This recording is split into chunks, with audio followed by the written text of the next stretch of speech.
Let's wait for the stream to fire up all across the fruited plain of the internet before we go ahead and get started. We got to make sure the tubes are connecting themselves.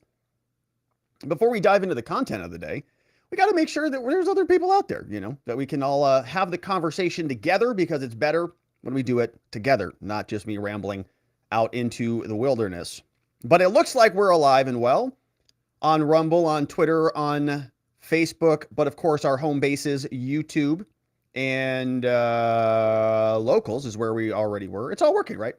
And our Rumble friends are over there. What's up, our Rumble friends? Nick Danger's over there. All right, beautiful. Let's go ahead and get started, shall we?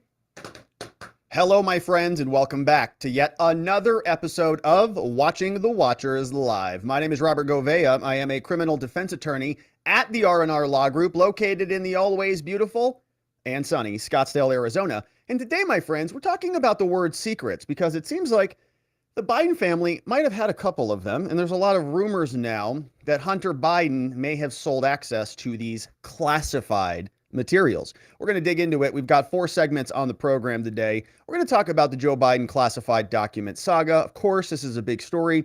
We've got guys like Ted Cruz and James Comer who are coming in hot. Ted Cruz is very upset about this. He said that they want a classified briefing with the Biden administration, with NARA, with everybody. He says, look, I want to see exactly what materials Sleepy Joe Biden had, and I want them now. He also had some very fun words, pointed words, for Mr. Fang Fang Swalwell. We'll listen to that. A lot of fun. We got a couple clips from Matt Gaetz. Actually, one of them here, you'll see Matt Gaetz talking about the Democrats may trying to eject Joe Biden, which is a lot of fun. Marjorie Taylor-Green. We've got James Comer, an article from Fox News telling us that NARA, the head librarian over there at the National Archives, he's very quiet all of a sudden. They were very talkative when Trump was the person being raided. Not so much now. Marsha Blackburn has another clip for us. We'll also turn our attention over to Hunter Biden.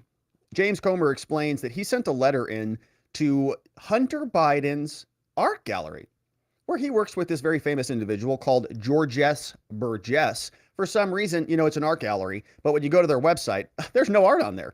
In fact, it's under maintenance now. Oh, that's convenient. Very convenient. Right when they get a letter from the Oversight Committee from James Comer, their website goes under maintenance so that you can't see Hunter Biden's moldy milk COVID artwork. We're going to look at this email that came out in April 2014, making the waves all over the Congressional building. We're going to go through it in detail because it is an email from Hunter Biden to others. And look at this email. Like, it's a lot of bullet points. It's a lot of numbers and stuff. Hunter Biden's not that intelligent, all right? We've seen what he's typically doing during his day-to-day. But there's a lot of information on this. It feels like it might be like classified material or something. Like, where'd he get this information? Good question. We'll go through it. There are people saying that maybe that is some of the information that was in Joe Biden's garage or Hunter Biden's garage. Karine didn't have a comment on it. We'll check in with Ron Johnson, a senator, and Miranda Devine, who has really led the way on a lot of these stories. We'll check in and see what she had to say. She was on Tucker the night before. We have another segment where we'll listen to what's going on with Pelosi. Pelosi sold about $3 million worth of stock right before Google got hit with a big backhand from the Department of Justice. Very convenient timing. You love how this always happens. They sell right before the stock loses 2 or 3%, and they would have lost hundreds of thousands of dollars. So Boebert came out and explained her take on this. There's a very interesting Twitter account called the Nancy Pelosi Stock Tracker that actually pulled up the trade itself, which we will review. Senator Josh Hawley talked about the Pelosi Act, which would ban Congresspeople from trading in stocks. And then we'll turn our attention to the actual lawsuit, because Google is getting sued by the DOJ. It's an interesting one, actually. They're saying that they are monopolizing the ad industry, and it's a 150-something page document. We'll go through it briefly just so we can sort of see what happens in these lawsuits. It's a big one, right? It sort of reminds me of like Google or the DOJ versus Microsoft when I was a kid. So this will go on. We'll see what happens and where that lands. Before we check in with what Adam Schiff had to say on his favorite app called Tik Tok, which is governed by the Chinese, just like he is. In our final clip, there was a fun exchange with this judge. She's out of Washington, and she is nominated to be one of Biden's judicial appointees for whatever circuit. And she had a difficult time with the Constitution. A lot of people do. So as we wrap up the show, we'll check in and see if you're familiar with Article 5 and Article 2, because she was not really. And it's an interesting nomination. So we'll just meander through this one because she got asked a tough question from our friend, Senator Kennedy. And as you can see, my friends, there is just a lot to get to today. And if you want to be a part of the show, look at all this stuff. Oh my goodness, it's going to be out of control. Madness. If you want to be a part of the community and support the work that we do here, the best way to do that is by going over to watchingthewatchers.locals.com. You can also join on YouTube as a member, but we do member-only content. We did a morning stream today for both YouTube and Locals, and so come on and join us. We're seeing a lot of new names, a lot of new faces. It's a lot of fun, and we're building out some other cool stuff, so come check it out. Also, don't forget to support our sponsors, our friends at 4Patriots. If you're looking for survival gear, survival food, it's nice to be prepared. Go to 4patriots.com, use code Robert to save 10% off your first purchase. You can also check out gold so you can protect your retirement, your savings, your IRA at robertlikesgold.com. It's true, I really do. Protect your savings over there. We have a new sponsor, of course, Brickhouse Nutrition, our friends at fieldofgreens.com. Gotta eat your greens and stay nice and healthy, vibrant, and fully energized with our friends at brickhousenutrition.com. You can use code Robert to again save 15% off that purchase. Our law firm is the R&R Law Group. We help good people charged with crimes. We are located in Scottsdale, Arizona. Free case evaluations. Anytime anybody's in trouble with the law, we can help. 480-787-0394, online at rrlawaz.com. All right, and so thank you, my friends. Now let's get into the meat and potatoes on the day. The Biden document dilemma continues. This time, the National Archives, you may know them as the head librarians for the federal government, they're staying pretty quiet now that Joe Biden got caught with his hand in the classified documents drawer. And here, they have been asked for a bunch of information from James Comer over at the House of Representatives. We're going to take a look at all the different moving parts here in a minute. But first, let's see what Ted Cruz is saying about all of this. He posted on Twitter, very upset. He says, look, I'm tired of this garbage, okay? Karine Jean-Pierre comes out every single day, says nothing. Then she refers us over to the White House counsel. Ian Sams is representing them, and we get nothing from him either. And Merrick Garland won't comment on it. The DOJ has no information for us. Meanwhile, we've got 4 batches of documents that have popped up out of Joe Biden's properties. They haven't searched his Rehoboth house. That we know that they were obstructing the DOJ's investigation because they were continuing to search for and find documents as late as December 20th, as late as January 12th, in fact, even though they were told to stop searching back in November. Very strange. So Ted Cruz says, all right, enough already. I want a classified briefing. I want to know exactly what's going on. Ted Cruz was on Fox News and he was explaining that there needs to be a much deeper investigation into this, including a classified briefing for all of the senators and everybody else in Congress. Today, I made a request of our leadership on the Senate side that we have a classified briefing specifically about what classified materials Joe Biden had. All the classified materials that have been in the news.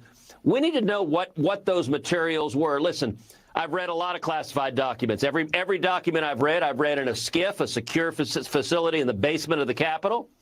But if that information concerns Burisma, if it concerns Hunter Biden, if it concerns communist China paying Hunter Biden and the Biden family millions of dollars, then it shifts into a very serious issue of corruption and real potential criminal liability. Right. If he took those documents and stuffed them in his underpants like Sandy Berger did, we want to know what those documents were. Does he have an interest in those documents? Is there a conflict with him having possession of those? Did he take them and remove them because they were bad for his family, bad for his deals? Were they bad for Joe Biden politically? Or was it just like a request from foreign adversaries? Somebody just says, you know, we really want to know kind of what you guys know about this thing. And they go, well, we can get access to that. Guess who's a senator in Delaware? Yeah, that's right. My daddy is. My daddy's in charge of the Senate of the Delaware, and he's on the Intelligence Committee, okay? And so that's Hunter Biden, right? Meandering around with the Chinese and Burisma and so on. And then he says, yeah, I can go get that for you. Yeah, it's going to be, it's in my garage. You want to come over and see it? Like a high school kid. I want to see my dad's stuff? Come look at it. So they bring him over. They go through this stuff in the garage, and they're having a ton of fun. Sure does. Senator, thank you so much for joining us. Yes, thank you, Senator, for watching the Watchers here today. We appreciate that. So we continue on. Now, Ted Cruz was also responding to some of the updates that we talked about yesterday on the show, where there's a changing of the guard, right? Congress now is in control, at least in the House of Representatives, of the Republicans. And they've got an oversight committee, a committee on China. They've got now control of the House Intelligence Committee. And we saw previously that the two people who would ordinarily be stonewalling any of the Republican investigation are booted off the Intelligence Committee. And Kevin McCarthy dropped a big, mic drop the other day when he said and explained the reasons why, that they are liars and they are corrupt security risks through and through. So now there's a lot of reaction to this. These, three individuals, Omar, Schiff, and Swalwell, have been crying all over the media. We'll get to that later. But Ted Cruz is having fun with it, rightfully so. Here's what Ted Cruz says about Swalwell. So I think it was the right step to remove Adam Schiff. And then Swalwell, today's Democrat Party for some time has been in bed with communist China. But Swalwell took that to a whole different level. Yeah, he did. He was literally in bed with Fang Fang, jeopardizing America's national security, and that kind of cavalier attitude. Well, that has very real consequences. So I'm glad to see that leadership in the House, that the new Republican majority is standing up and fighting. I think the leadership fight that we had in the House was very beneficial for helping ensure the majority actually stands up and fight. And I can tell you, today I made a request of our leadership on the Senate side that we have a classified briefing specific. All right, I think we heard that part of the clip. And real potential criminal liability. That's right, criminal liability for Swalwell making bang bang with Fang Fang, and then getting on the Intelligence Committee. You have to wonder, what do the Chinese have on him? Do they have that whole relationship basically recorded? Yeah, if she's a Chinese spy, is everything live streamed over there to Beijing? Oh, gross. Oh, those poor Chinese people. All right, so here you can see we've got Matt Gaetz. He's also chiming in on all of this. A lot of questions about why this is all coming to fruition now, right? We had a big debate about this because they found all of these documents on November 2nd. And on November 2nd, we had just, what was it? Like 6 days away from November 8th, which happened to be the midterm elections. Kind of an important moment in America when the Republicans were looking to have this big red wave that was somehow blunted for some reason. Maybe it was because some of the stories were a little bit, covered up by the White House. In this case, that seems to be reality. November 2nd, the documents are found. We don't learn about this until January of 2023, the next year, because the White House was covering this whole thing up. But the question is, why did they pop up all of a sudden, right? Why did these documents just appear? One theory that we've talked about was that the Republicans are now in charge of the House of Representatives. They've got the House Intelligence Committee. They've got the Oversight Committee. They are going to be breathing down Joe Biden's neck worse than Joe Biden breathes down everybody else's neck. And they're going to be demanding documents and demanding answers. And they've got to sort of get rid of the evidence. So they brought the commercial shredders in and just started taking the wheelbarrows out of the Biden residence. And that's a big problem for the rest of us who want to know what those documents were. So Matt Gaetz is on with Laura Ingraham, and he's explaining it's weird how these documents were just magically appearing. It almost is like the Democrats want to evacuate Joe Biden from the nomination for the next election and install somebody else who we talked a lot about here, called Gavin Newsom. That any decision from Biden is not going to come until after he delivers the State of the Union. So what do you ultimately expect that decision to be now?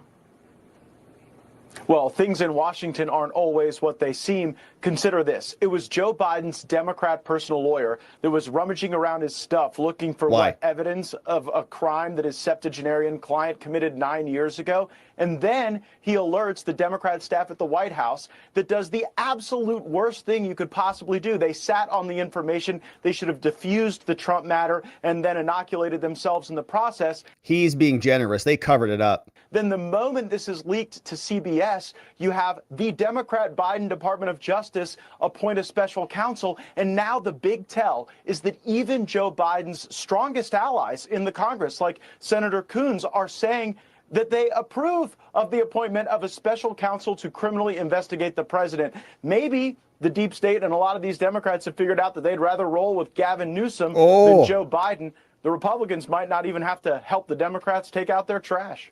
Wow. So Matt Gaetz, I think he might be onto something, right? Joe Biden was always the guy to just kind of drag the Democratic Party past the finish line. And they had a whole bunch of, different activities going on back during that election where it sort of excused Joe Biden from being present, right? It was very much an election where people were voting against Trump rather than for Biden. So nobody's really excited about him in 2024, right? Are they excited for Kamala either? So one of two things might happen, right? Joe Biden might resign. Kamala takes the place. Kamala runs unopposed for president next time. Doubt it. Kamala runs because Biden resigns. She takes the presidency. She has an open primary. She faces a Newsom. She loses to Newsom because obviously he's more competent than she is and he can speak. And then she gets beaten and then Newsom is the next president. Or Joe Biden decides, to hell with all this, I'm going to run again. Well, Congressman, before President Biden answered the question on the classified docs today, he snapped. Watch. The only that was a while ago. And first of all, Gavin Newsom is ominously standing right behind him, which is one of our his brief of it after he gives a few remarks. The Department of Justice is now criminally investigating him. His own staff put him in a terrible position by sitting on this information, and his own lawyer was searching around for the evidence of a paperwork crime from almost a decade ago. Yeah, absolutely nuts. It's all popping out now. Now we've got more clips here because Marjorie Taylor Greene was out in Congress. Congress is back in session, and Marjorie was talking kind of about a different issue. We're talking about the refilling of gas and the refilling of the Strategic Petroleum Reserve and so on. But Marjorie was out and she was explaining about in the last Congress, she had filed articles of impeachment against Joe Biden. And a lot of people are talking about that again, right? And they're finding multiple different reasons that might justify impeachment. One is the border. One is the Hunter stuff. We also saw, well, she's going to explain it here. I'll leave it to her. Mr. Chair, before I discuss the details of my amendment, I want to applaud the new Republican majority for giving members the opportunity to offer amendments in a more open process. The People's House has been broken for far too long, and I look forward to working with my colleagues in an open process for the remainder of this Congress. I also want to thank Chairman McMorris Rodgers for her leadership on this issue to put American energy first. I co-sponsored this legislation because I believe it puts America back on track to regain energy independence. This is such an important issue and critical piece of legislation that I believe we cannot stop short. We need to chart a path back to energy independence and ensure President Biden is not able to sell our critical oil supplies to China or any other rogue nations. President Biden used emergency authorities to sell hundreds of millions of barrels of oil to our enemies. My amendment would prevent President Biden from claiming an emergency to further reduce our strategic oil supplies. This is why I filed impeachment articles last Congress against President Biden on the grounds that he endangered, compromised, and undermined the energy security of the United States by selling oil from the United States Strategic Petroleum Reserve to foreign nations. President Biden has demonstrated that he will remain a threat to the national security of our country. No president in the history of the United States has ordered a liquidation of the SPR on this scale. He sold 40% of our critical oil supply to trick and deceive the American people before the election. Rather than unleashing American energy here at home, he has robbed our country. While President Biden took office in 2021, the SPR contained 638 million barrels of oil. Since then, he has slashed our oil inventory to 371 million barrels. Yikes. He has decimated the SPR to the lowest level since December 1983, before some members of this body were even born. He shredded the offers from oil companies to resupply the reserve. He gave away 7 million barrels of oil to a communist Chinese state-run energy firm. Interesting there.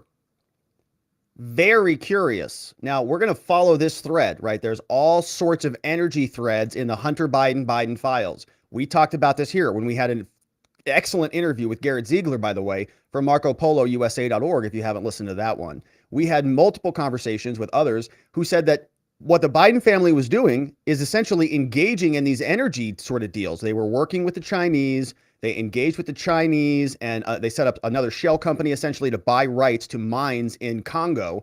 And then once the deal was done, then they would sell, as their shell company, their rights to China, right? The idea was you didn't want any one particular mine or any one of these energy deals to have more than like 80% ownership of the Chinese. So what Hunter's company would do is come in and be a 40% owner. Then the Chinese would be 40% owners. And then the Congo would be 20% owners. And then boom, after 2 years go by, Hunter and his company, their shell, they just sell it over to the Chinese. So the Chinese ultimately get the 80% that the law was supposed to preclude them from getting, right? And around we go, anywhere we go. Hunter Biden went with Joe Biden to China and was hanging out with him when he was vice president. He was hanging out with a bunch of the Chinese sort of, the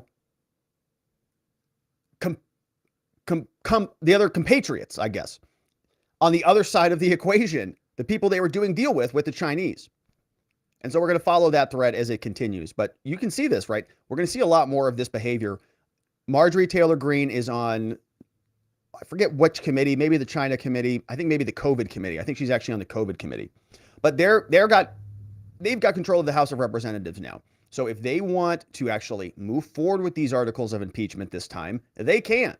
And we'll see what they do, whether they decide to do that or not.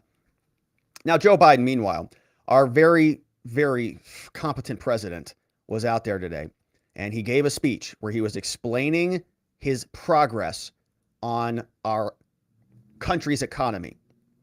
And here is how he explained his progress on the national debt. No president added more to the debt in 4 years than my president. Oh, I misspoke. 25% of our country's entire debt. What? No president added more to the debt in 4 years than my president. I misspoke. 25% of our country's entire debt. Long pause for effect. That's not me. Long pause. Joe Biden, listen. America, he's going to explain you some economic knowledge. No president added more to the debt in 4 years than my president. I misspoke. 25% of our country's entire debt. Okay. Well, so nobody's added more to our debt than Joe Biden.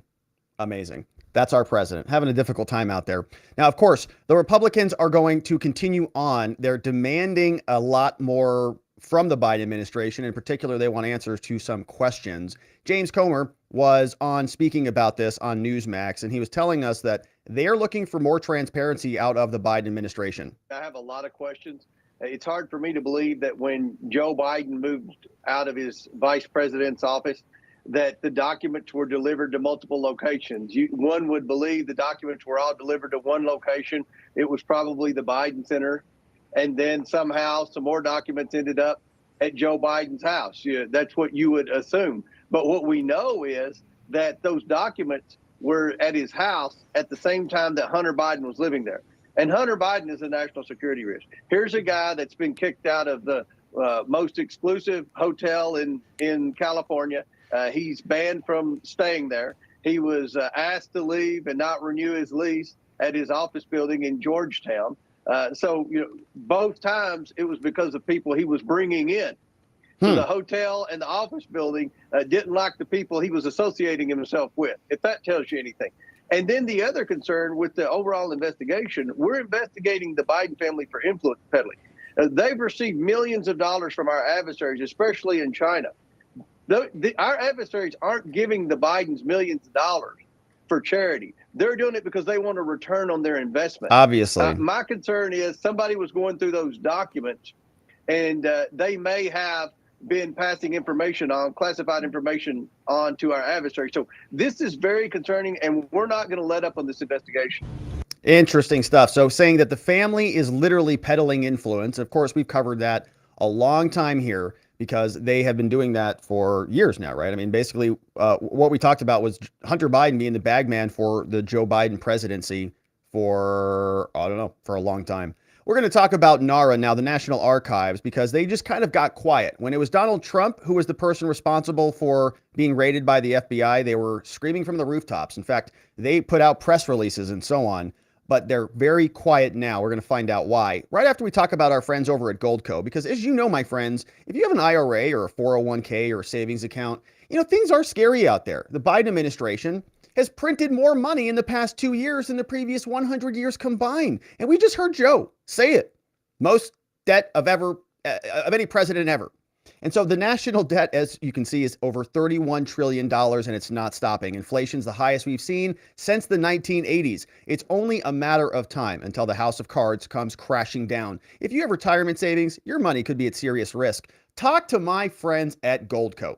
See how you can protect your retirement with gold and silver before it's too late. Very easy. Go to robertlikesgold.com, and I do like gold, and they will give you $10,000 or more in free silver when you open up a qualifying account. That's at robertlikesgold.com. And they're A+ rated with the Better Business Bureau, and it makes you feel just nice and thick up there. It makes you feel fabulous. We love the gold at robertlikesgold.com. Now, let's go back over to NARA, the National Archives, the head librarian for the entire country. Published January 25th, Fox News tells us the following. They write, in the scandals headline, perfectly appropriate, they tell us that the National Archives is silent as disparity between the handling of the Biden and the Trump documents fuels ongoing questions. A House Oversight Committee spokesperson tells Fox News that NARA, the librarians, missed its deadline to hand over the requested documents. Oh, isn't that convenient? So James Comer sent over a letter, we read it here on this channel, demanding answers from Deborah Stidel Wall, who is the head librarian, the head of NARA. And apparently they're not cooperating. This article says the following. The National Archives, NARA, has remained mum in the weeks since Biden's document scandal broke, a vastly different approach it took regarding former President Trump and his storage. This says that NARA dubs itself the nation's record keeper. We call them the librarians here because they collect all the documents. But here it appears that the National Archives has fallen quite short of its mission following the revelation that Biden had documents located in Wilmington at the Penn Biden Center. The records, which reportedly include at least 25 to 30 documents marked classified, were found in 5 separate disclosures since November 2nd. The week prior to the November midterms and were in Biden's possession anywhere a minimum of 6 years when he left the presidency and at least 14 years when he first left the Senate. Yet the National Archives, this is weird, right? And we talked about this. Why were the National Archives following Trump around? They knew everything. They had agents monitoring him, taking pictures of the boxes being moved in and out, right? They were like little librarian hall monitor Nazis. And the problem is they didn't do that same thing with Joe and Joe's records. In fact, they didn't even know they were gone. They were just floating around there in the wild at multiple residents in multiple locations for a long period of time. The National Archives, they formally requested Trump's records in May, less than 4 months after he left office. And that spurred a years-long battle, a dispute between them that ultimately led to the FBI raiding his home. Now, Trump and his defenders have said that unlike Biden, he had the authority to declassify those documents. NARA declined to comment when asked about why they beat up on Trump so badly, but why they're just playing with kids' gloves when it comes to Biden. NARA was quite outspoken during the Trump saga. Beginning in early 2022, if you remember, the National Archives put out a series of press releases. They were commenting all over the place. Here's what the head librarian said there. They said some of Trump's presidential records received by the National Archives had been torn up by the former President Trump. They said he tore them up, as had been reported in the press, that we recovered and we taped together some of these torn up records. And they were turned over, a number of torn up records. The point is they're talking about it. They're very upset about it. They sent out another press release, February 7th. NARA had arranged to transport boxes as required. The next day, they filed another press release. Here's another one. The National Archives, when people were making fun of Obama and his records, people were saying that he had them in an old, Chinese restaurant or something. They put out a press release. They're like, oh, we're doing a great job. Let us tell you, they're not actually in a Chinese restaurant. They're somewhere else. We moved 30 million pages of unclassified records over to different locations. And then they debunked other claims, right? They put out another press release. This is false. We've never done anything like this when it came to Obama. Then in 2022, they had a full-throated defense of Obama, Bush, Clinton, Bush, and Reagan, right? They defended everybody, but not Trump, because they're political hacks there, just like everywhere else in the federal government. So this raises questions about whether other office holders have classified documents stuffed in their pants. Massive double standards for both sides. Concerns over the politicization of the National Archives have made their way to Capitol Hill. We read the letter that Comer sent over to the National Archives. And this, of course, is going to continue on. So that is why NARA is so quiet, is because they're political hacks. No real answers from them, but we'll see if they do respond. They missed their deadline. We'll follow them. Marsha Blackburn is another senator who weighed in on this and says that Hunter Biden might be worthy of a deep dive investigation. What we're seeing here is a pattern that I'm sure is very unsettling to Biden Incorporated. Yeah. Because for years, what they have done is to trade on Joe Biden's name. That's what Hunter Biden appears to have been good at doing, is saying, I'm a Biden, hire me. And that is what you see in this pattern. Here you see an email that says Hunter Biden's detailed email on Ukraine. And the U.S. will respond with even stronger sanctions. Buy a burner phone from a 7-Eleven or a CVS tomorrow, and I'll do the same. Nice. Nice. Hunter Biden's email. We'll read it in a minute. They talk about building a long-term relationship. They talk about how they can be valuable to Ukraine, to Burisma, to being able to expand their growth. And you know, one of the things that I noticed in it was they even say go to a 7-Eleven or a CVS and buy a cell phone. Yeah, burner phone. They were looking to get a burner phone in their hands that they would use to communicate, so there would not be that tracking. And Senator, the other. And that's the big question. The New York Times has authenticated the Hunter Biden laptop. Now, Hunter Biden allegedly used classified materials. We got to do a refresh because it's still playing the video on our mind map. Sometimes I exit it out too fast and it still plays in the background, but we have a solution. All right. And so that was Marsha Blackburn, senator, who is saying it might be worth digging into what Hunter Biden was doing. We have the letter next. We're going to dive into the actual email that Hunter Biden sent. But of course, we'll continue to cover all of the follow-up to the Biden confidential classified documents scandal. And I hope you join us as we do. All right, so let's carry on. We have another one. Did Hunter Biden sell access to Joe Biden's classified documents that were on the floor in his garage? Well, that's something that James Comer thinks might have actually happened. So does Ron Johnson. So does Miranda Devine and many others. And in fact, it comes from an email that Hunter Biden himself drafted back in April 2014. It's an email that goes over to Devin Archer. And we're going to read through it because what Miranda Devine says is that this email, this is not Hunter Biden's own thought. Okay. He didn't get this out of his deep treasure trove of experience dealing with these issues. No, the story goes, got it from the classified documents. All of these bullet points. It's all intelligent. Did it come from intelligence? Because it certainly didn't come from Hunter Biden's mind. We're going to go through the email in a minute, but let's let James Comer explain it to us so that we can get our bearings straight on this one. Comer appeared on with Hannity. Actually, I think he's talking about George S. Burgess here. The chairman asked the art gallery owner. All right, we're going to come back to that clip because that's where he's talking about the art gallery. Instead, let's turn our attention right over to the email so we can see what is going on in this email. That was a meme. This is the email.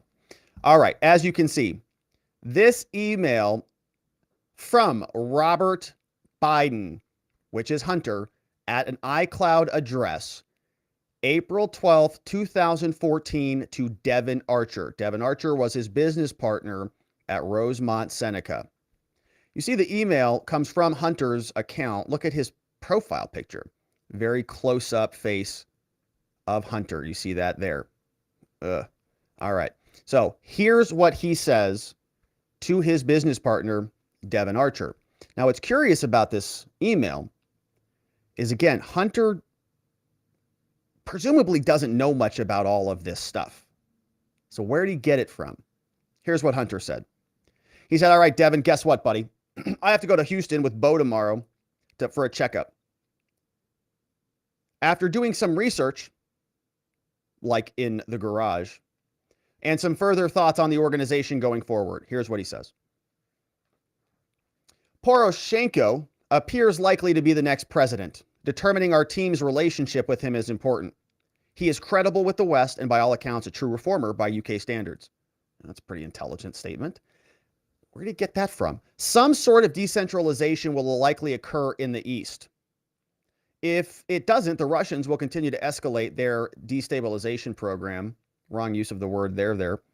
And which could lead to a full-scale takeover of the eastern region most critically Donetsk. The strategic value is to create a land bridge for the Russians to Crimea. The hell did Hunter Biden know all this stuff? Where did he figure this out? He's a crackhead who hangs out with prostitutes all the time, who got thrown out of the Navy or whatever. That won't directly affect Burisma Holdings, but it will limit future UK exploration and the utilization of opportunities in particular. It will also result in further destabilization of the UK nationally or for whatever government is in power. And the US will respond with even stronger sanctions. Those sanctions will threaten the tenuous support of the EU, which does not have the political will to encourage steep energy price increases. This is weird. The IMF loan guarantees will allow the UK to weather the economic impact, but required reforms to the UK public subsidies will weaken the new president. There will be enormous pressure on Burisma to lower prices for the national good. Even if the company takes a hit in profits, it would seem imprudent to raise prices to convert with Russian price gouging, probably to compete. Burisma has an opportunity to play the hero and ignore the artificial market value. He says Kazakhstan could play a pivotal role in providing gas at lower rates, and they could shut down 60% of their energy supply. Where does Hunter Biden get all this information, man? Man, he's like really smart. Remember Joe Biden said he's like the smartest guy he knows? Man, it must be because he can just like type out like 22 bullet points. Weird. But when you go through all of the remaining bullet points, he says on 12, our guy needs to set himself up as the anti-victor. The best way to weather the storm, by the way, between now and elections is to throw all in with the chocolate king. Who the heck is that? Even if he loses, Poroshenko is a safe ally that could protect him up from the vultures. Additionally, you, me, and Alex should reconnect with the boxer and help him gain his support of our guy. Don't know what that means. We fast forward down to 18. He says, the announcement of my guy's upcoming travel would be characterized as part of our advice and thinking we need to temper expectations regarding our visits. He says the contract should begin now, not after the upcoming visit of my guy. That should include a retainer in the range of $25,000 with additional fees when it's more in depth. Last action item, bullet point, is 22 down here at the bottom. Buy a cell phone from a 7-Eleven or a CVS tomorrow, and I'll do the same. He forgot to say use cash, don't put it on your company card. But presumably Devon Archer, Hunter Biden's co-conspirator, knew that. So very interesting email. Now, why? How does Hunter know all this stuff? Did he go on Wikipedia? Is this all on Wikipedia? I don't know. It's very curious. I mean, he's, a smart guy, evidently. Joe Biden says he's the smartest guy in the whole world. And so that's very curious. Now, other people have a different take on what this means and what to draw from that email. One of those individuals happens to be Miranda Devine. Miranda Devine has written books on Hunter Biden, has been following this stuff for years, an absolute excellent follow on Twitter and elsewhere if you're not already doing so. Miranda explains the email that Hunter Biden sent over to Devon Archer and the fact that they went to go get burner phones to cover it all up. So you've read the entire laptop. You wrote a book about it. You clearly remember this document. Tell us how different this is, this email, from everything else you saw on the laptop. Hi, Tucker. Look, this email is like nothing else that Hunter has written in the entire 9 years covered by the laptop. It is extremely long, 1,300 words. We just read it. It's very detailed, very well informed, Yep. well written. You know, it reads like an official document, even it reads like a classified document. There's Doesn't it? information in there that's not It readily does. available. He sounds very knowledgeable and very breezy about it. And you have to remember that this is at a time, a month before he joined the Burisma board. He needed money desperately, and to feed his drug habit, and they were going to pay him $83,000 a month to do not very much. And obviously they were paying for... It's expensive to get access to classified materials. I mean, that's a lot, right? $83,000 a month. It's $1 million a year. You got to deliver for that. You don't have to do any work. All you need is a garage door opener. Just click. There it is. Transfer the money. Easy 83 grand. His proximity to his father, and he was showing, as he never did again, his value to them. And of course, having access to classified information would make his price much higher. So that's sort of the motive for it. The other thing about it is that it's very easy, I think, for the special counsel, Robert Hur, to immediately just clear up whether or not Hunter had access to classified information by just cross-matching that email and other information on the laptop with the information in those classified documents that have been discovered at 5 different locations in Joe Biden's home and his office at the University of Pennsylvania. It should be pretty clear. We know a bare minimum about those classified documents, but what we do know is that they pertained to, at least the first tranche, to Ukraine, to the United Kingdom, and to Iran. Now, this particular email talks about Ukraine and the United Kingdom. Interesting. So it's kind of a guess at this point, but... Is there something else going on right now? Like, is there something happening in the world that would reopen an old kind of an issue that you dealt with in 2014 that involved Ukraine and involved energy, involved money and the Bidens and Hunter and all that stuff? Is there anything else happening right now that might cause the Biden crime family to like go, do you remember the name of that lawyer dude who's a great mover, big biceps? He's got all those boxes. What was his name? Oh yeah. Can you get him on the phone again? Yeah. Since the Republicans just took over that House Intelligence Committee, we might want to get him on the line. It's a pretty obvious connection, and I think this is a perfect synergy for the special counsel looking into Joe Biden to connect with the U.S. attorney in Delaware who's investigating Hunter Biden. Well, yeah, I mean, they tried to send Mike Flynn, the national security advisor, to prison for talking about sanctions. If you're a foreign country, U.S. sanctions are an extremely powerful tool. They can undo your economy. So you want to know what the trigger is for sanctions, correct? So that information, this will trigger sanctions. Is it keep speaking of important classified information? Is there anything more important than that other than war plans? No. Well, and this was a week before Joe Biden went to Ukraine, armed with millions of dollars in energy aid for the Ukrainian energy industry. And Hunter was angling to get on the board of a Ukrainian energy company. So, you know. Weird, with no experience in any of that stuff. Wonder why that might be. Well, let's turn our attention over to another senator. His name is Ron Johnson. He says, look, Hunter, for whatever reason, definitely had access to Ukrainian information. I mean, you saw it in the email. Where did he get that analysis? It looks like it came from an intelligence report. The Burisma website should talk about how Burisma is the largest independent organization. We can actually be of real value here. We can bring U.S. expertise to the company. He's talking about all of these different suppliers. There's going to be a strangle on EU supplies from Russia to the EU. He says, which the EU will never accept. He calls them the P word. Wow, look at this. He's getting a little vulgar here. He called Europe a bunch of peas, which, you know, he says there is no immediate supplier solution to replace Russia. I think that's probably still true. Even if Burisma increased their output, the pipelines across the UK are the key to this, which is why they got blown up. If the Ukrainians shut down the pipeline, they also shut down 60% of their energy supply and put a strangle on EU supplies from Russia, which the EU will never accept. Why? Because they are peas. Look at that. Yeah. Well, that is Hunter Biden. But where did he get all that information? What does he know about Kazakhstan? What does he know about all of these different countries over there? Miranda says not much. So does Ron Johnson.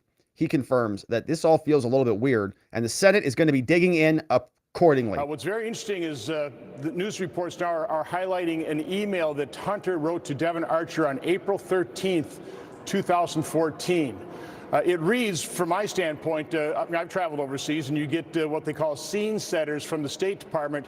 It reads like one of those scene setters. Yeah. Highly detailed information in terms of Ukraine. This is when Devon Archer and Hunter Biden were trying to get on the board of Burisma and, get their $3-4 million worth of payday, trying to prove their worth. But April 13th, 3 days later, Vice President Biden meets with Devon Archer in the White House. Wow. Then President Biden goes to Ukraine, and he's listed as the face of the Biden administration to Ukraine. April 22nd, Devon Archer joins the board of Burisma. Sometime soon after that, Hunter Biden joins the board. So this is all happening in April. It's obvious that Hunter Biden is selling access to information. And does that have anything to do with some of the classified documents that Vice President Biden was squirreling away in his residence? I don't know, but it looks incredibly suspicious. But we're starting to stitch together this sordid story of sleaze and corruption. Yikes. So actually selling information that is obtained from classified documents that Joe Biden had. I think it looks like that exactly. And by the way, we've gone through a lot of the Hunter Biden documents on this laptop, all right? MarcoPoloUSA.org has the whole stinking laptop in a report called the Hunter Biden Laptop Report. You can take a look at it there. But that's not where they're just ending. Okay, there's a big question about whether Hunter Biden is still doing this stuff and laundering all of that money through his so-called art gallery at the Georges Burgess Gallery. Very beautiful. Now, if you've seen any of these paintings, it looks mostly like COVID virus particles and moldy milk that has been left in the sink of a college dorm room for about 13 years. It's pretty horrific and disgusting. But they're going for like $250,000, some of them $500,000, because it's not about the art, it's about access and influence. We're going to go through this investigation. James Comer is explaining the letter that he sent over to Georges Burgess, Hunter Biden, the artist, his gallery owner. We're going to go through it in detail in a minute, right after we talk about being healthy, because you're going to want to be fortified. Anytime we talk about Hunter Biden, you want to make sure you're healthy and your body's fortified so that you don't come down with an STD. Here is what I want to share with you from our friends over at Field of Greens, because this is a great organization and they're going to help you be healthy. And of course, as you know, we just got done with the pandemic. We just got done with the holidays. And we'd all like to lose a little extra weight out there. You've probably seen all the ads. You've talked about all the fad diets, all the different tricks and things out there.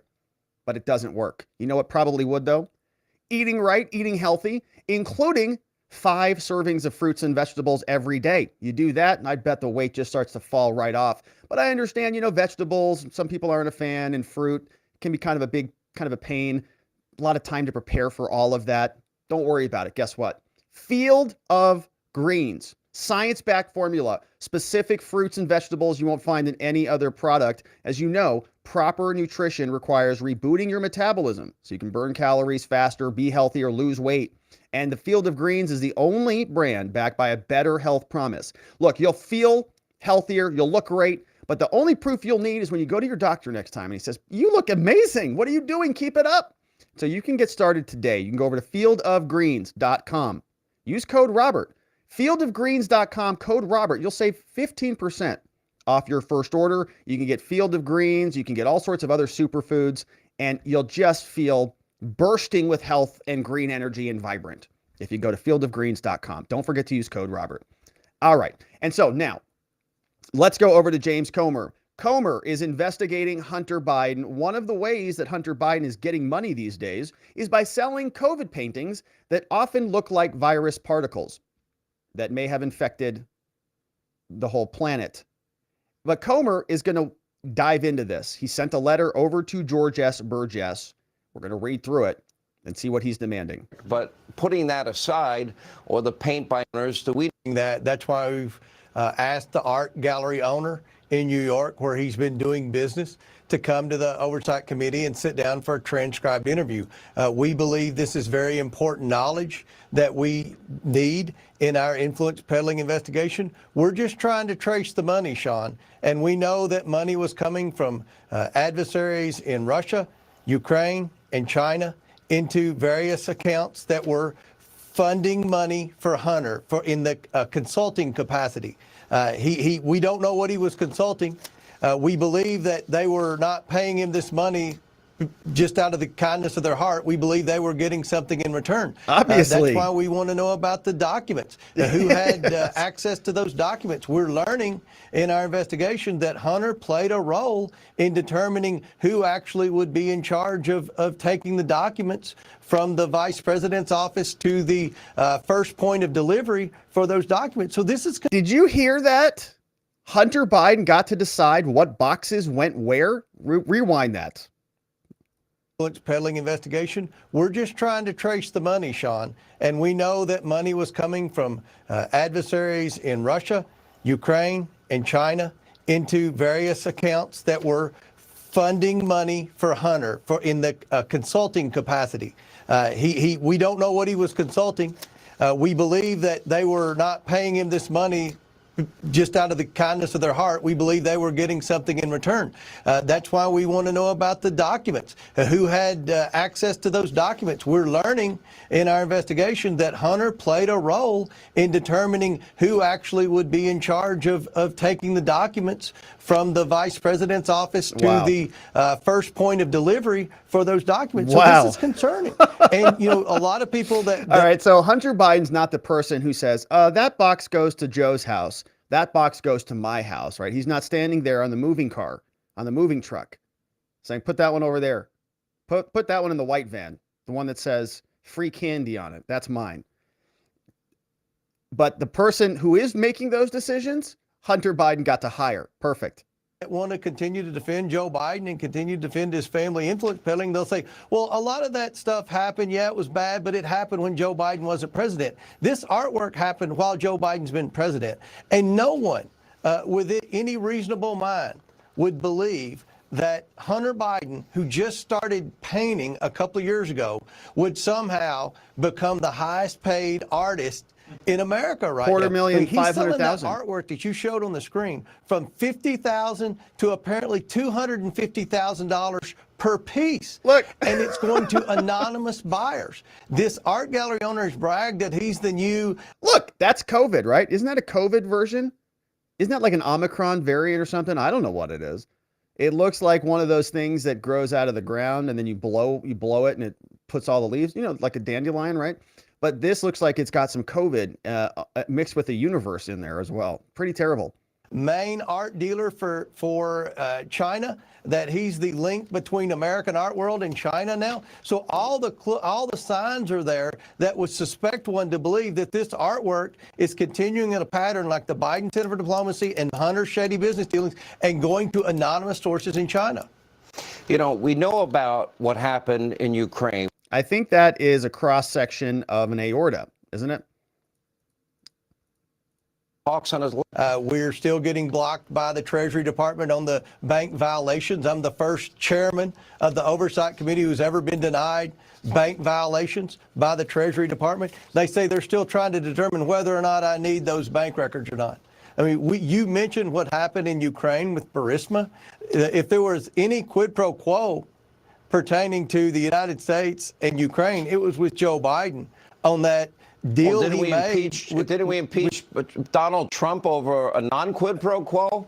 All Donald Trump said, be responsible with taxpayer money. If we're going to help you out, don't be corrupt like... Donald Trump was right to ask the Ukrainian president whether or not there was corruption being involved with respect to foreign aid for the United States. I hope every president would do that.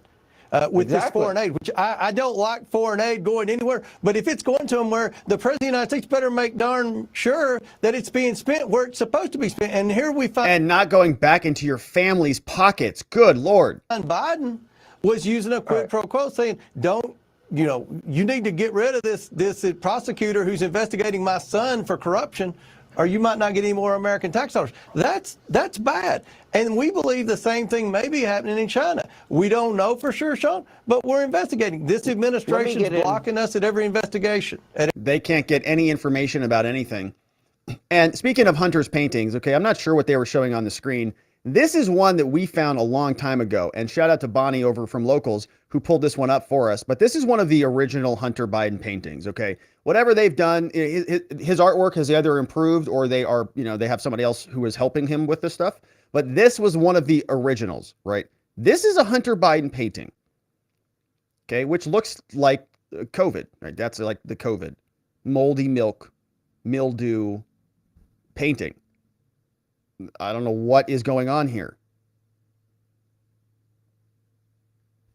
For $250,000? Okay, so they still haven't checked Joe Biden's Rehoboth residence, but they might want to get on that. Now, that is from Comer. We're going to go through the letter from Comer over to the George S. Burgess Gallery. Let's reset this screen here. Because Comer sent a letter over to George S. Burgess. Now you're probably wondering, can we go look at Hunter's artwork for sale? Is it actually on the website? Can we just go take a look at it? No, you can't. Why? Because there's nothing on the website. Here it is. Oh, it's back up now. Oh, wow. All right, so check this out. So the website's back up. This is very convenient. Now, I was on this literally an hour ago, and this is the screenshot that I took an hour ago. Under maintenance, stay tuned. Okay, for inquiries, please email Burgess. And it's working now. So that an hour ago, now we actually have the website. So that's outstanding. Let's take a look and see if we can see any of Hunter Biden's paintings on this, since they just published it now, which is very curious. I wonder what changes they made, which is what I wanted to check. Our artists. Let's see if they have Hunter Biden, the artist. He was here some time ago. Okay. Hunter Biden. There's his. See, that looks like a good painting. Actually looks like something went into that. Can you click this thing? Let's see how much it's selling for. Click to view the journey home. Vanity Fair. Yeah, like some of these are pretty rough. Look at all these COVID paintings, man. What's he obsessed with COVID for? All right. Well, they put it back up. I don't know what they deleted or what they changed, but it was down earlier. They were doing updates literally earlier. I screenshotted that 2 hours ago. Point is, it is back. And now James Comer is going to be demanding some answers from Mr. George S. Burgess himself, who runs that actual website. So let's take a look at what the letter says. January 25th, 2023, from the Committee on Oversight and Accountability. This is coming from James Comer, Kentucky chairman on the new Oversight Committee. He's actually I guess he is the chairman. That's right. Jordan is Judiciary.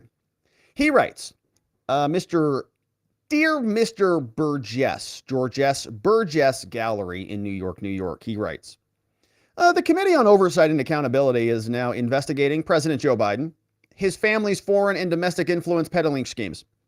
During the prior Congress, Congressional Republicans wrote to you, Sir George, requesting information about your gallery's sale of artwork by the president's son, Hunter. You did not respond to these requests, but since hosted another Hunter Biden art exhibit in your Soho gallery.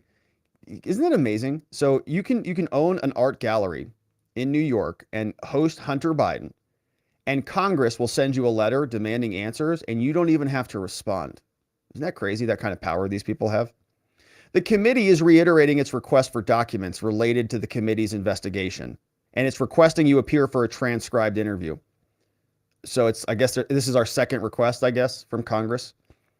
For over a decade, they say the Biden family has profited from Joe Biden's positions as a public official. Your arrangement with Hunter raises serious ethics concerns and calls into question whether the Biden family is again selling access and influence.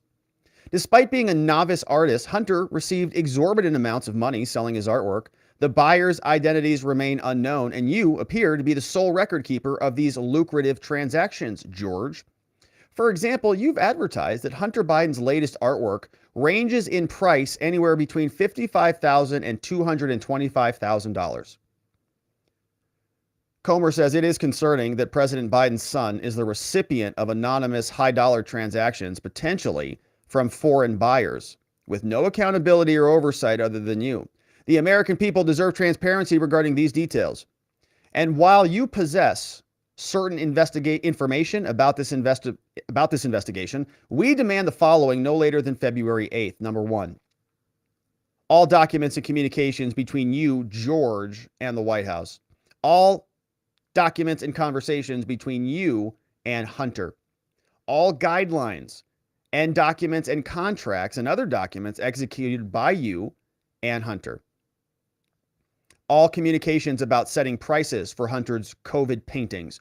Any ethics guidelines that you created in order to sell these that have been sent over to the Government Ethics Committee. Documents that show who went to the opening of Hunter Biden's art shows. We want to know who purchased Hunter Biden's artwork. Ooh, that's fun. And they say, if you have any questions about this, give us a call. 202-225, so on. Additionally, please make yourself available for a transcribed interview prior to February 15th. We are the Committee on Oversight and Accountability, and we have the authority to investigate any matter at any time under House Rule 10. Thank you for your prompt investigation, cooperation with this matter. Sincerely, your friend, James Comer, Chairman of the Committee on Oversight and Accountability. Woo! Man, I like what I'm seeing out of James Comer. He's going out hard, demanding answers to all of these questions. And his lawyers will say, you know, this is all my private business. You have no right to get any of these things.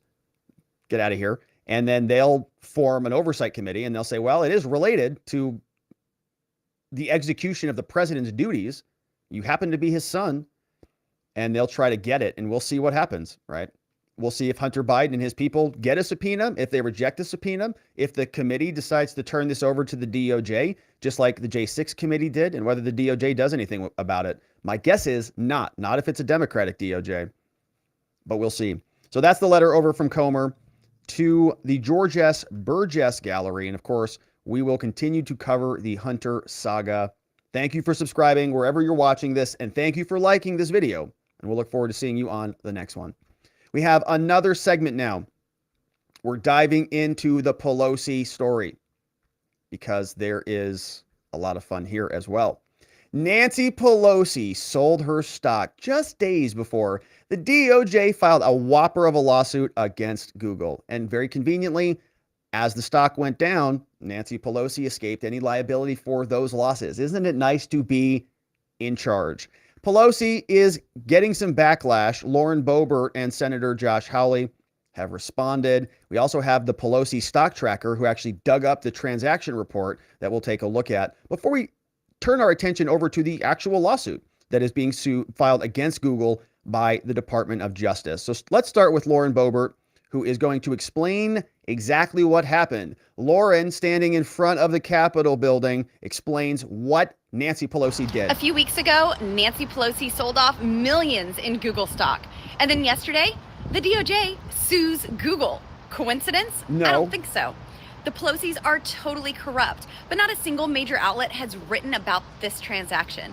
America fired Pelosi as Speaker, but she's still using her congressional seat to get rich. Shame on her. Yeah, Lauren, shame on Nancy. Yeah, say it. So you can see that there is a lot of digging in that has gone on in this particular story. A great Twitter follow is over on Pelosi Tracker _. You can see the account here.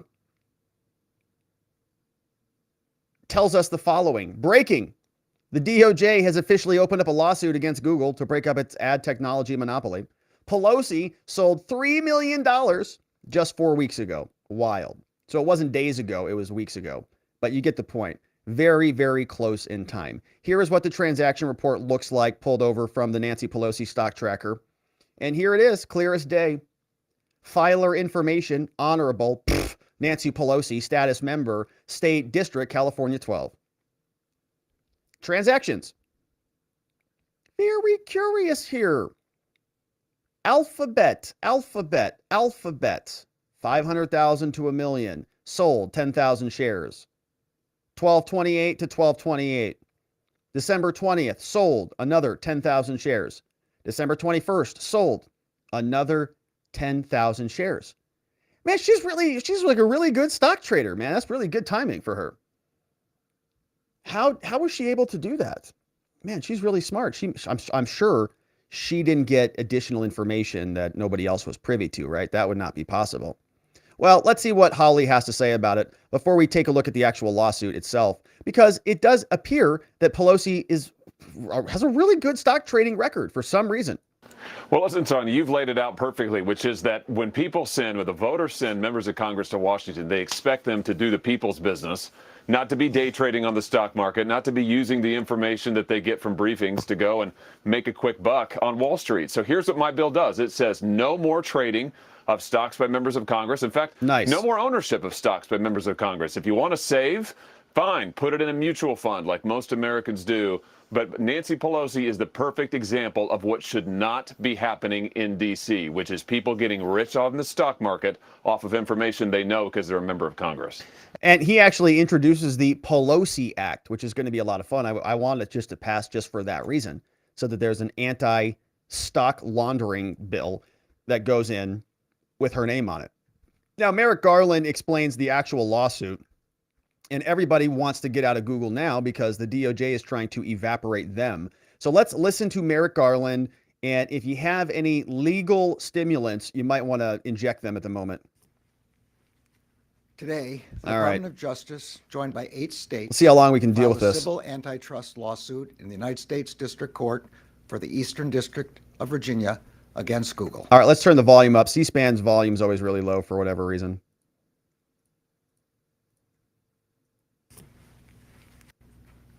We alleged that Google has used anti-competitive, exclusionary, and unlawful conduct to eliminate or severely diminish any threat to its dominance over digital advertising technologies. These technologies, which are known as ad tech, automate advertising sales by website publishers to online advertisers. When an internet user opens a web page that has ad space to sell, ad tech tools almost instantly match the website publisher with an advertiser looking to promote its products or services in the website to the website's user. Yeah, all the ads you click. This product and process typically involves the use of an automated advertising exchange. This exchange runs a high-speed auction designed to identify the best match. Yeah, we use them. Publisher selling internet ad space. We use and Google advertisers pay-per-click. We use AdWords. looking to buy it. As alleged in our complaint, for 15 years, Google has pursued a course of anti-competitive conduct that has allowed it to halt the rise of rival technologies, manipulate auction mechanics to insulate itself from competition, and force advertisers and publishers to use its tools. All right, this is a big problem here because I don't really have any love for big tech and Google. We've had our own problems here on YouTube, many of them. Every time I get an email from YouTube, I'm like, oh, great, there goes the channel.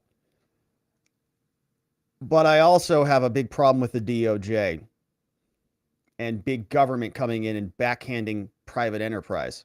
Even though Google's not really like that, they're sort of like this fascist commingling of big government sort of interspersed with big tech. I don't know that there's much division there. So let's listen and see what we can do about this dilemma. Google has engaged in exclusionary conduct to severely weaken, if not destroy, competition in the ad tech industry.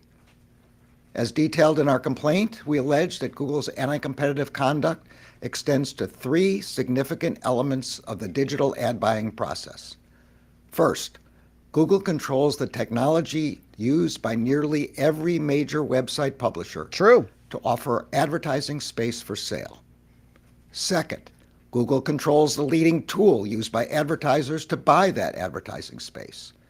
And third, Google controls the largest ad exchange that matches publishers and advertisers together each time that ad space is sold. Google is a behemoth, okay, right? Sort of made the point here that Google might be more powerful than Congress, which is why when Google gets hauled in front of Congress, Congress just says whatever you need. No, we got no problems. You guys are doing a great job. Same with Facebook, same with Twitter, same with all of them. They know. In fact, they're all starting their own podcasts and their own shows now because they know. They need distribution. They need media. And nobody's watching the old media, the old news anymore. CNN's numbers are in the toilet. So the politicians are naturally going to go where the eyeballs are. And the government, right, putting their big, disgusting boot on the necks of private enterprise is a problem. They have done this, and we've seen the consequence of this. So I always get skeptical when I hear these stories. As much as I dislike Google, and we've covered all of the stories here of them not only impacting what we do here, but also censoring emails, right, suppressing search results, making so that the Republicans, all of their inboxes are all empty because the Republicans get diverted to spam, and so on. But this, anytime you have the federal government come in and start breaking up companies and say, you do this or else, and we're in charge of this now, and we're better than, we can just take you down. That's a scary situation. Let's see. As a result of this scheme, website creators earn less and advertisers pay more. That means that fewer publishers are able to offer internet users content without subscriptions, paywalls, or other forms of monetization. Our complaint alleged. Okay, let's get into this, into the actual thing here. I don't want to listen to him anymore because it's just like painful as can be. But here is the actual complaint. Filed in the Eastern District of Virginia, the United States of America, joined by a bunch of other states, including Virginia, California, Colorado, Connecticut, New Jersey, New York, Rhode Island, and Tennessee, versus Google, being sued in California. Let's see what they have in the filing. 155 pages. They detail for us how display advertising transactions work. We'll fly through this. Google's scheme to dominate the ad tech stack. Okay, so basically everything in like a software silo we'll call a stack. Threats to competition. They use publisher inventory. They buy and kill burgeoning competitors, and then they tighten the screws. They extinguish their rivals. They blunt different competitors by driving them out of the market, and so on. Here's the introduction. The Justice Department writes, in the first sentence, amazingly, they say this: an open, vibrant internet is indispensable to American life. What? Who are these people? This is the Department of Justice. Do they know who they're talking to? They were working with the FBI and Elvis Chan to censor Americans off the internet, leading to a very closed, muted internet. We read through the emails here.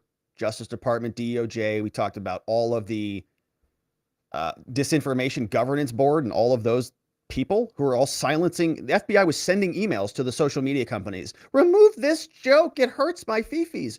Repeatedly. We covered all of them. But then they'll turn around and file this as they sue Google. An open, vibrant internet is indispensable to American life. All right. And as I said, right, I have some sympathy for Twitter and some of these other entities. There was that one Twitter user who was saying basically, he couldn't speak out because he got that one person from the White House tech director, I can't remember his name at the moment, breathing down their necks. It's disgusting. Here, anyways, all right, I'm going to get on a tangent here. He says, anyways, today's internet would not exist without the digital advertising revenue that funds it. The internet provides the public with unprecedented access to ideas unless the DOJ shuts it down. Artistic expression, news, commerce, and other services. Content creators span every conceivable industry.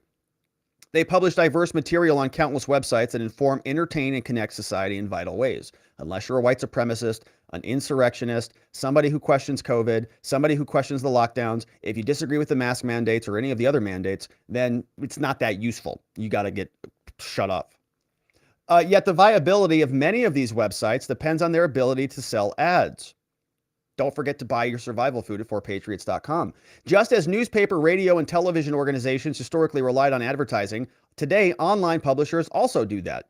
But unlike historical media advertising, today online ads are bought and sold in enormous volumes in mere fractions of a second using highly sophisticated tools called exchanges.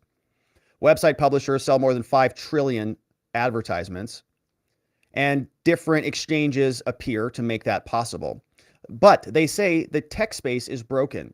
One industry behemoth, Google, has corrupted legitimate competition in the ad tech industry by engaging in a systematic campaign to seize control of the tools used for advertising. Having inserted itself everywhere, they say that Google is a threat and it diminishes the market. Here's what they say Google has done. Simple but effective. 1, neutralize or eliminate ad tech competitors, so anybody else who would offer a competing exchange, like a Bing exchange, right? Wield its dominance across digital advertising markets to force more publishers to use its product. Whenever Google customers and competitors responded with innovation that threatened Google's stranglehold, Google's anti-competitive response has been swift and effective. Each time a threat emerged, Google used its market power to quash the threat. It's dominated for a while now. Google's a single company, major conflicts of interest, largest tech ad exchange, has very opaque rules, harms rivals, wielded its power across all these different industries. They say the harm is clear. Website creators earn less, advertisers pay more, no competition in the market, conduct hurts everybody. And Google keeps at least 30 cents and sometimes far more of each advertising dollar that flows into them. Amazing. What a great company. I mean, the profit is like insane. Just printing money. The US and the states bring this action to halt Google's anti-competitive scheme and unwind the monopolistic grip on the market. So we'll see what happens now and where this goes, right? It's a very, very long lawsuit, 153 pages. So if you want to read the rest of that, of course, go check that out. But the DOJ is going to be weighing in. We'll see if Pelosi buys more Google stock later on. But while this was happening, Adam Schiff didn't go to a Google-owned platform, didn't go to YouTube or any of these other locations. Instead, right after Adam Schiff got booted off of the Intelligence Committee, he went over to the competitor called TikTok and started to complain about his loss on that platform instead.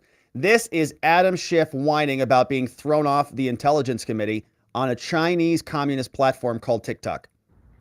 Hello, I'm Congressman Adam Schiff with some troubling news. AKA Today, Kevin McCarthy removed me from the House Intelligence Committee, all for doing my job, for holding Trump accountable and standing up to the extreme MAGA Republicans. That's not why you got removed. We knew it would be bad when the Republicans took over, but it's far worse than we expected. But I can promise you this is not the end of my fight for our democracy. This is just the beginning. Please join us and contribute today. Thank you. So Adam Schiff is raising money off TikTok and Chinese applications because he got booted off the Intelligence Committee. So very strange stuff there. Pelosi, we'll see if there's any accountability, if the Republicans dig in and pass any new laws or investigate her in any way, shape, or form. If she even committed any crimes, who knows? Apparently, you're allowed to do that in Congress because they pass rules for themselves that enrich themselves at our expense. We'll see if any of that changes now that the Republicans are in charge. Don't hold your breath. However, we will continue to follow. Thank you for subscribing and following along as we do, and we hope to see you on the next one. Now, my friends, we have one final clip that we're going to get into, which is this judge. This judge was nominated by Joe Biden, actually by Senator Murray, and had a little bit of a difficult time understanding the Constitution. Our friend Senator Kennedy, not Ted Kennedy, is asking some important questions about the Constitution, Article 5 and Article 2. And so you can play at home and see if you remember what each of those were. We're going to get into that right after we talk about our friends over at 4Patriots, because we know that it's very important to have survival food out there, especially when a food shortage could be coming, even here in the United States. We've got drought, inflation, new economic policies, war. Survival food is more important now than ever. And you can create your own stockpile of the best-selling 4Patriots survival food kits ever. This is not ordinary survival food. It's good for 25 years, super survival food. Hand-packed right in family-owned facilities in the United States, giving jobs to over 200 Americans. These kits are compact. They're sturdy. They're water-resistant. They stack easily. They've got different delicious breakfast, lunches, and dinners, and you can make these things in less than 20 minutes. All you've got to do, add boiling water, simmer, and serve. And right now, you can go to 4patriots.com, use code Robert, save 10% off anything in the store on your first purchase, including this 3-month survival kit. You'll get their famous guarantee for an entire year after your order, plus free shipping on anything over $97. They're called 4Patriots because a portion of every sale is donated to charities who support our veterans and their families. And so you can go to 4patriots.com, use code Robert to get 10% off your first purchase over at 4patriots.com. Start building your stockpile today, and look at this deliciousness. Fill your bunker up with 4Patriots survival food today. All right, that's at 4patriots.com, and appreciate you supporting our sponsors. All right, and so lastly, we've got this final question from the judge. Judge Charnelle Bjelkengren botched a question about the Constitution. She was nominated by this woman named Senator Murray, who said that she's very qualified and she's very excited to have her on the federal bench. Let's listen to the opening justification for her addition. It is really my privilege to introduce Judge Charnelle Bjelkengren, Bjelkengren, Biden's nominee to serve as Yikes. United States District Judge for the Eastern District of Washington, who I was so glad to recommend. And I'm also pleased to welcome with her, her mother, Lavon, her sister, Carissa, and her Aunt Brenda, who are with us today. Shout out to Brenda and Aunt Carissa. You're all very proud. Yes, all Aunt of you Carissa. should be. Charnelle is an exceptional nominee, and I'm confident she will serve the people of Washington State with distinction. All right. Because that's exactly what she has done throughout her entire career. From her work as Assistant Attorney General in Washington State, to her time as an administrative law judge for the Washington State Office of Administrative Hearings. Oh, no, she's an MVD judge? Oh, no, she's an MVD judge. Oh, no. Okay, so we love the MVD judges, especially here in Arizona. We love them. They're extremely brilliant. Shout out to all the motor vehicle department judges here in Arizona. We love you guys. Amazing. But elsewhere, oh gosh, she's an MVD judge. She's an administrative law judge, all right, who deals with vehicle licensing arguments when you get charged with a DUI. Let's listen. Charnelle is an exceptional nominee, and I'm confident she will serve the people of Washington State with distinction, because that's exactly what she has done throughout her entire career. From her work as Assistant Attorney General in Washington State, to her time as an administrative law judge for the Washington State Office of Administrative Hearings. Oh, yeah, that's a DUI judge. To her appointment to the Spokane County Superior Court in 2019. Superior Court, usually those are felony courts. So a Superior Court judge, that's a level up than a MVD judge.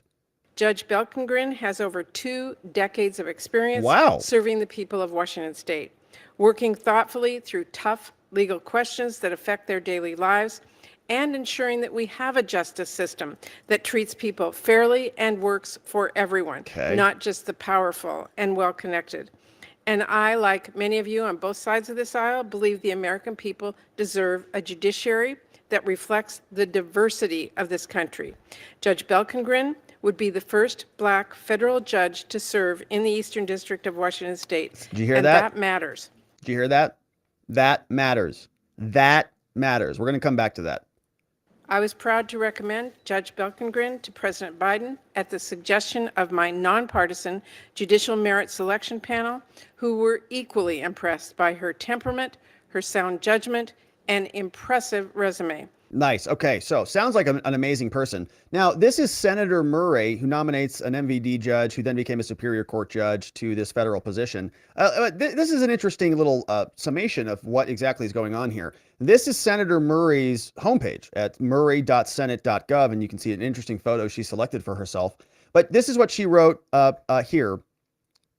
Wait a minute. Oh, yeah. This is when she nominated her previously. Okay. This is the type of nomination. I wanted to share this sort of press release so you can see how people like Senator Murray think, right? We joke all the time that they treat people like trading cards. Like they say, oh, I've got an Asian American and a Black guy, and I've got a gay, lesbian, whatever, right? They treat people with labels. It's very disgusting behavior. You'll see it on full display right here. Most recently, Senator Murray secured the confirmations of Tana Lynn, Washington State's first ever Asian American federal judge.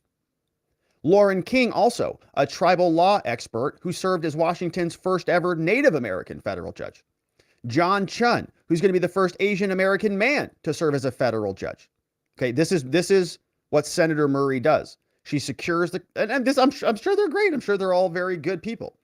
and highly qualified. But just listen, like, okay, she's literally going through them like she has this one. I've got this one collected. I've got this one collected. I've got this one collected. And I've got this one collected. So she goes through. She says, boom, here's what I got. I got myself an Asian American, got one of those. I've got myself another Native American, got one of those. I got myself an Asian American man, boom, nailed that one. I also have a Mexican immigrant.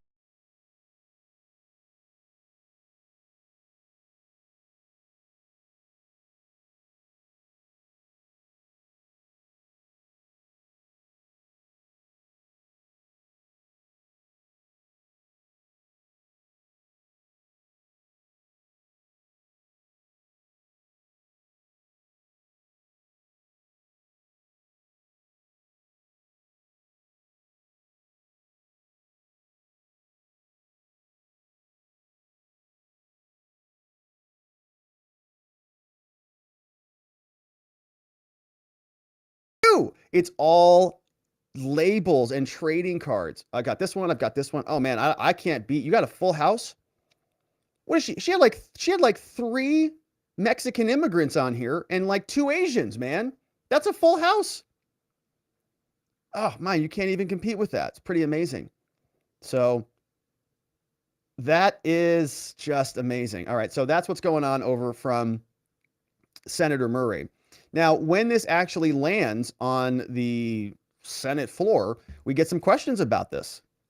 Some curious questions. One of them comes from Senator Kennedy, who asked the following question. Specifically, a little bit of a gotcha here, but says, can you tell us about some very basic mechanics about the U.S. Constitution, madam? Thank you, Mr. Chairman, and congratulations to all of you. Judge on the far end, tell me what Article 5 of the Constitution does. Pause at home. Do you know? Do you know Article 5? Not the Fifth Amendment, Article 5. Article 5 is not coming to mind at the moment. Okay. How about Article 2? How about you at home? Article 2? That one's way easier. Article 2 is way easier. Article 5, I can understand you missing. But Article 2, that's pretty easy. Come on. Neither is Article 2. Oh, no. He's scratching his head. Do you know what purposivism is? In my 12 years as an assistant attorney general and my 9 years serving as a judge, I was not faced with that precise question.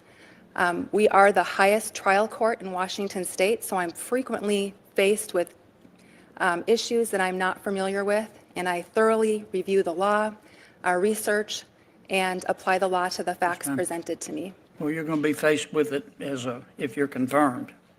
I can assure you of that. Yikes. Yikes. All right, so that didn't work out too well. Now, look, you know, those gotcha questions, she's probably nervous. And to be fair, when you're a judge, you really don't look at the Constitution basically ever, right? You're looking at statutory law, but you still want to look at the Constitution, and you should basically know the mechanics of this stuff. And so he gets a little bit, when he said purposivism, right? He says purposivism. And so you're kind of like, what did he say? Well, if you're playing along at home, this is a different type of interpretation of the law. We talk a lot about this here, right? We have textualism. We have strict interpretation of the actual text in the law. We talk about living, breathing constitutions where the liberals think that the Constitution should sort of reflect the nature of the time, right? If you're given a legal problem, how do you analyze the problem? There's all different theories about how to do it. Even if you're reading the law, like you might think the law says what the law says, but there's a different theory about how to read that text. One of them is called purposivism. Here it says, it's an approach to statutory and constitutional interpretation under which common law courts interpret an enactment, a law, within the context of the law's purpose, right? So they say, well, the law says this, but that's different than what the purpose of the law is. So we're not going to do what the law says in the text. We're just going to follow the purpose of the law as it was intended to be imposed by the drafters of the statute. right? So you can see how you might have a pretty different conclusion if you do that. The law might say one thing on its face, but other people will say, but the purpose says this. And then they just go and change everything, right? This is why there's a lot of people that have a big problem with this type of law, because it's very amorphous. It can mean whatever the heck you want it to mean. And it often does, because the judges just interpret it accordingly. That's why he was asking about it. Now, if you're playing along at home, did you know what Article 5 was? She didn't. The answer is on your screen. Amendments. Amending the Constitution. It's kind of a trickier one. Article 5. Article 5 outlines the process for amending the Constitution. 8 states' constitutions in effect in 1787 included an amendment mechanism. How about Article 2? Article 2. Would have been really bad if she got Article 3 wrong. But Article 2 is... Oh, that's Article 5. Article 2 is the executive. But I put the wrong screenshot on there. So the correct screenshot would have said the executive branch. But it's not there because I included Article 5 twice. But those are the answers, my friends. I'm sure many of you got Article 2 at home. Article 3 is the judiciary. So if she would have gotten that one wrong, it would have been even worse. He didn't ask her about it, but he should have, because that would have been more funny.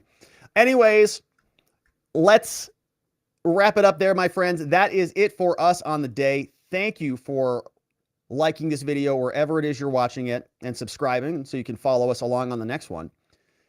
But we are done on the day. And so we covered a lot of ground. The Pelosi story, selling stocks, judge who doesn't know the Constitution, Hunter Biden selling classified information, and Joe Biden still dealing with this document dilemma. But now, my friends, it's time to hear from you. And I got to see what you have to say about all of this over from our YouTube super chats and our friends at watchingthewatchers.locals.com. And we had a Rumble rant come in from our friend Penny over on Rumble, which says the following. Says, Rob, I'm sure you've probably said this, but what mind map program are you using? It's a great question. I get it a ton. It's called MindMeister.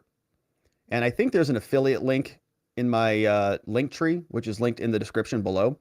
But I don't know if you get anything from that. Like oftentimes those affiliate links, if you get a paid thing, you get something from it. But I don't know if that's the case. But I do think I have an affiliate link. I think I set that up a while ago. Anyways, it's called MindMeister. And thank you very much for that super chat there, Penny. I hope you use it. It's a great tool. I use it for a lot. I use it for my notes. I use it for personal development stuff. I use it for business and other mind thinking things. Price model is a monthly price, I think. It's a monthly fee. So it's an online website. I think it's pretty inexpensive. But it's one of the things I pay for, and it's one of the things the super chats help cover. So thank you, everybody, for the super chats. Starting with this one. Third proverb says, how many classified documents are missing, or is no one keeping track? Great question, third proverb. And no one is keeping track. They don't know what the total universe of these are. We got a letter. The source on that is the letter from Deborah Steidel-Wall. If you want to source that, we covered it previously on this channel, but the head librarian of this country, Deborah Steidel-Wall, runs the National Archives, and she sent a letter back over to James Comer, because Comer said, I want to know, like, what else could Biden possibly have? And she says, well, we don't know. If they take it out of the Schiff, that's about it. So there's no, like, centralized number. Fred Petamonte is here. He says, Robert, my dog jumped on the bed again today and said, Fred, I secretly took your Amex gold card and I bought $25,000 worth of gold from Goldco. Oh my goodness. Well, I mean, are you patting him on the head for that? I mean, that's a really nice trick that he was able to do. He's a really smart and a good boy. He's a real good boy. But I mean, that's a really smart dog, smarter than a lot of other animals out there. That's for sure. And so $25,000 worth of gold from Goldco, man, you're going to be fortified and you're going to be secured. Your retirement savings are just going to be nice and protected. Next, you should teach him if he could, maybe go get you some survival food from 4 Patriots and then fortify your health with Field of Greens, obviously. I mean, that's what else. You got to teach him those tricks too. Thank you, Fred. Fred's dog, by the way, is really outstanding. Yesterday, he started working with Russian intelligence. The day before that, he found 2 classified DOD documents. I mean, we got to meet this puppy. It was really, really, really outstanding animal over there. Thank you very much, Fred, for the fun and for the nice super chat. Bruce says, lost 1, this lost 3 is Zulu Zeit, lost 2, hashtag lost 2. from Bruce. I don't know what this means. Is this a code? Lost 3 is Zulu Zeit. Hashtag lost 2. Well, I don't know what's going on in there. Sounds like there's some shenanigans going on in the chat. Shout out to our friends Zulu and Bruce. And for the super chat, Dolphin says, "Oh, I need your law firm now. It was me who bought 2 paintings for $500,000. Hurry up before the FBI gets here." Well, I mean, if the FBI gets there, what are they going to? They're probably just going to help you move the paintings, probably. I wouldn't worry about it. If you bought them from Hunter, it's no problem. You're in the clear. Nobody cares. FBI agents will probably help you hang it up. They'll be like, no. Put it in this room. Much better for the feng shui. You'll feel like you have COVID every morning you wake up. It's going to be beautiful for your health. So I think you'll be fine. FBI doesn't care at all. In fact, they'll help you. Rob White is here with 2 of them. Thanks, Rob. Says, has Ashley Biden painted these for therapy? Look up Ashley Biden's diary audiobook on YouTube. As a child, she was molested by her father in the shower. Yeah, I've read her. I've read the transcriptions of her diary. And yeah, she said that there were some weird shower incidents going on with daddy. Rob says, Adam Schiff is using an app that is banned on U.S. government devices. That's true. That's true. And he was recording that from within his office, wasn't he? Let's go back and watch it. Appropriate, he's banned from the intel committees. That's a great point there, Rob. Let's go back and watch that again. Because Shifty was, I think, recording from his Senate office. Is that right? Let's see. He's got all of his symbols and stuff. Yeah, look. Where is this? Congressman. California State Water. Is this in the Capitol or is this back in California? Adam Schiff with some troubling news. Today, Kevin McCarthy removed me. Troubling news. My head keeps getting thicker and turns more watermelon-y by the minute. Somebody please help. My pencil neck is not going to be able to support all the additional weight. Yeah, so he's having a tough time. Probably having an identity crisis as well, trying to figure out what to do with himself now that he's not able to wreck America from the Intelligence Committee. All right, so thank you for those tremendous super chats, everybody. I do appreciate those. Those came in from our friends over on Rumble and our friends on YouTube. Very much appreciative of those. Our friends on Rumble, we've given some shout outs to 5 Shots Going on 6. Isle Paint, Asso over there. Over there. Didn't mean to say that one. Isle Paint's over there. Dog Digger, Perambulator, Slow Hand, along with Ohio ID Codger is in the house. Now, we also have some Twitter comments that we're going to need to attend to because we are supporting all the free speech platforms as often as we can. And Twitter is joining the fray. So let's get this one queued up. Oh, this is outstanding. It's just Paul and myself watching the show over there, which is how we like it. Nice and cozy. What's up, Paul? 2 viewers here. Yes! 2 of them. Let's do a quick comment chat check. Make sure we don't have any interesting things that that we might want to be careful about. Oh, no. Oh, no. All right. Yeah, like this one. So you're going to have to go over to the Twitter one to see the proctologist exam of the CEO of, I think that's Pfizer CEO, is getting a proctology, getting the old finger up the keister over there. So if you want to see it, go over to the Twitter thread. CA Human says, greetings, y'all. James Pepper says, the boxer is a Russian oligarch, or however you spell it. What's up, Savvy Sue, who came on by? Prita says, no president has added more to the debt. Outstanding, Freudian slip, and truly brilliant. Omnipotent says, Hunter, how many cans of Kraft Parmesan cheese can I get for these files? Yeah, probably. Yeah, it's Hunter. Omnipotent says, every time I see this communique from Hunter, I hear Jeff Scapelli's voice in my head. I'm not sure who that one is. James Pepper says, Gavin Newsom placed low-income housing on Treasure Island and Hunter Point Shipyard, contaminated Navy bases. People have died. Singing in the rain, Hunter's Point Shipyard enriches San Fran's most powerful families. That's a story from James from some time ago. And then check out TJ. TJ, love the meme of the pharma guy. Fun meme. Thank you for posting it. But go over there and check that one out if you want to see it. Good stuff from our Twitter friends. And of course, I encourage you to follow everybody, kind of connect with other people who watch the show over there. Here from Paul Minot, we did a refresh. He will be a senator unless Scott Adams says runs. I'd love to see Scott run. That'd be fun. I'd love to see Scott Adams run. That'd be a fun race. Scott versus Schiff. I'd love to see it. Pencil neck watermelon head Schiff running for Senate. Hopefully somebody can do something about that. But all right, my friends, that is it for us on the day. We are going to leave it there. We're going to go over to watchingthewatchers.locals.com for our after party as usual, which is where you can join us if you'd like to stick around for a little bit longer. The address is watchingthewatchers.locals.com. You can also join as a member on YouTube if you want some of the extra stuff, not the after party, but you can join us and support us that way. Also want to remind you about our friends, of course, over at forpatriots.com. Get your survival gear and your survival food.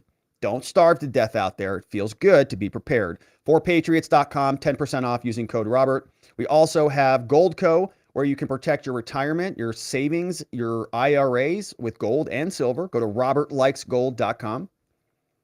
And check out our friends at Brickhouse Nutrition. Get your Field of Greens at fieldofgreens.com or brickhousenutrition.com, and you can save 15% there with code Robert and feel vibrant and vigorous. And of course, lastly, our law firm, the R&R Law Group. We're located in Scottsdale in Arizona. We help good people charged with crimes find safety, clarity, and hope. And we appreciate your referrals. They keep us busy. They keep us fulfilling our life's work. And we're grateful for your support. Lastly, I want to thank the mods and the meme smiths in the house who keep this show nice and orderly and fun and roaring. Vientikis Prime, our friend K Bean, Just Cause, and Lean. And we're missing a couple people I haven't seen in a while. But Playing Hooky, Ronnie Cole, I saw Zulu is in the house. Thank you, Just Cause, for modding down the fort, and Zulu are in the house tonight. We've got our meme smith at Sleepy Dog Lee on Twitter. Is a meme smith extraordinaire. Make sure you're following him. And Geomancy Games comes by from time to time. We're grateful for all of the people who help put this show together. But that, my friends, is it for us on the day. We are going to leave it right there. We're going over to watchingthewatchers.locals.com. I hope you join us, but if not, that's okay. We will be back here to do it all again tomorrow, and I hope to see you there so that together with your help, we can shine that big, beautiful spotlight of accountability and transparency down upon our system with the hope of finding justice. Have a tremendous evening, my friends. I'll see you right back here tomorrow. Bye-bye.